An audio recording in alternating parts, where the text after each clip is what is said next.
وريتك قبل كده ازاي تعمل لوك اب جوه الشير بوينت ليست، بس هل نقدر نعمل لوك اب دايركت جوه باور ابس؟ هو ده اللي احنا هنشوفه في الفيديو ده. بس عاوزك تخلي بالك وانت بتستخدم اللوك اب جوه باور ابس، لان هو بيأثر في حاجه صغيره جدا بس مزعجه جدا، اللي هي ايه؟ البرفورمانس بتاع الابلكيشن. البرفورمانس بتاع الابلكيشن لو في لوك ابس كتير وباور ابس بيروح يدور من ليست على ليست على ليست على ليست جوه الشير بوينت، ده ممكن يخليه بطيء شويه. فلو اتفاجئت ان انت استخدمت لوك ابس ولقيت نفسك الابلكيشن بطيء، يعني حاول تريليت دي بدي وتقلل اللوك ابس شويه. لقيت الدنيا شغاله، يبقى خلاص انت ما استخدمتش اساسا لوك ابس كتير. تعال نشوف هنستخدم اللوك اب ازاي.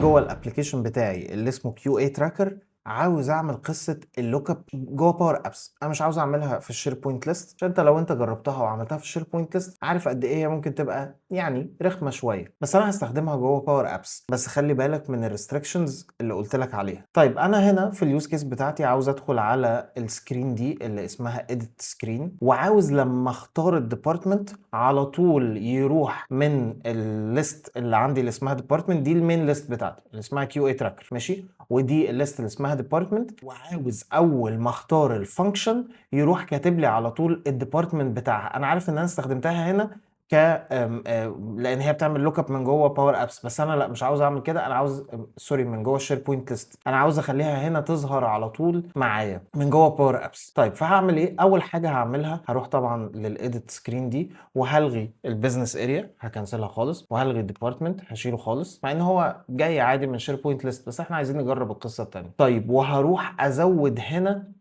كارد فاضي. ازاي ازود كارد فاضي؟ هقول له اد كاستم كارد. فلما اقول له اد كاستم كارد هيزود لي كارد كده ايه يعني ملوش مفيش جوه اي حاجه. الكارد ده هصغره بس شويه عشان يبقى قد اخواته، وهقوم مطلعه جنب الفانكشن. تمام. طيب الكارد ده هقدر اكتب جواه اللي انا عاوزه. فانا هحط تكست، وفي التكست ده هقوم كاتب كلمه ديبارتمنت بدل كلمه تكست مثلا، واعمل سبيس واقول له اند عشان اجيب بقى الفانكشن بتاعتي. هقول له لوك اب. هي دي استخدامي للوك اب. بيقول لي عايز تعمل لوك اب فين؟ هعمل لوك اب في الليست اللي اسمها كيو اي ديبارتمنتس، فهكتب هنا كيو اي. ما عنديش غير كيو اي تراكر. يبقى مهم جدا ان انا لو هعمل لوك اب في ليست اكون قايل لباور ابس ان انت هتستخدم الليست دي، يعني ادخلها معاه جوه الداتا. فانا هكتب هنا شير بوينت وهدخل معايا الليست دي في استخداماتي جوه كواليتي تيم كيو اي ديبارتمنتس، فهتنزلها جوه الداتا.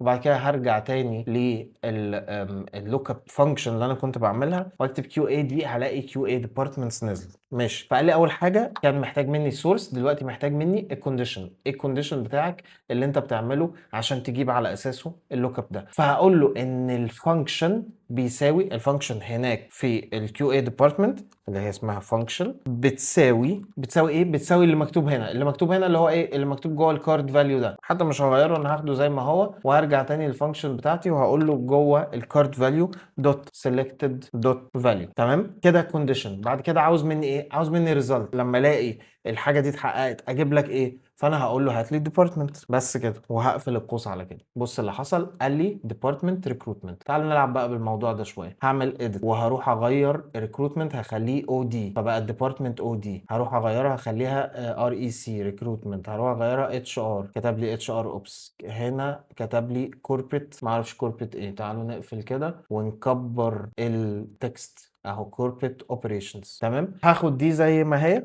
اهو وهعمل لها بيست. وانا كنت عاوز اجيب ايه؟ هنرجع للليست. انا كنت عاوز اجيب الديبارتمنت. انا كان عندي فانكشن عايز اجيب الديبارتمنت والبيزنس اريا. ممكن اجيب الاي دي وممكن اجيب كل الكلام ده، بس تعالوا نجربها في البيزنس اريا. الموضوع خلاص بقى سهل جدا. انا مش هعمل اي حاجه غير ان انا بدل كلمه ديبارتمنت هقول له بيزنس خلي بالك هي هنا بيزنس اريا هي عباره عن التايتل، فاحنا هنجيب بقى هنا التايتل. فانا هرجع بدل بيزنس اريا هقول له هات لي التايتل. حلو قوي. فكده جاب لي التايتل، قال لي اتش ار ريكروتمنت. طبعا لو عملت بريفيو وابتديت اغير في اللي موجود هنا الاثنين هيتغيروا على حسب الموجود. وخلي بالك ده من غير ما ادوس سيف، لانه هو شايف على طول اللي هيتكتب هنا، مش محتاج يروح يشوف ايه اللي اتسايف جوه الشير بوينت. فده من غير ما ادوس سيف هو جايب لك النتيجه دي. فدي برضو ميزه تانية في استخدام لوك اب جوه باور ابس، لان انا في الاول ما كانش هينفع الحاجه تتغير او الفيلدز دي تتغير غير لما ادوس سيف